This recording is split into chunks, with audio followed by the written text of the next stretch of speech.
balatan pinaghirapan, tapos ninakaw lang. Magandang araw po sa inyo.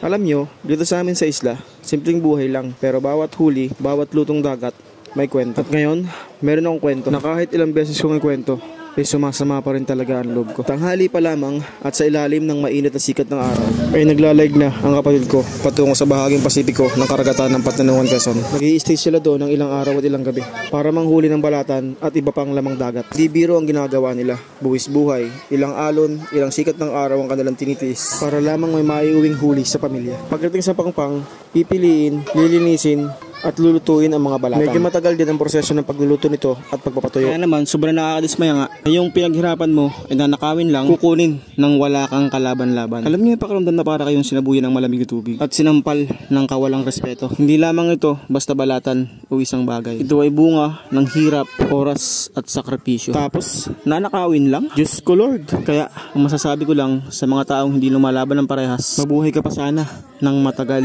Diyos na ang bahalang magbigay sa'yo ng iyong premyo. Hintayin mo lang. At para sa mga taong lumalaban ng parehas, kahit sobrang nahihirapan, huwag tayong mawawalan ng pag-asa. Paglaban natin ang buhay. Sapagkat sa bawat kawalan, may aral. At sa bawat aral, may panibagong pag-asa at lakas. Kahit ilang beses pa tayong manakawan at madismaya sa buhay, pagpatuloy lamang natin ang laban.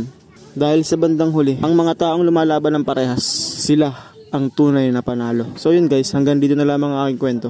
Comment na lang kung kilala nyo yung tumira. Maraming salamat!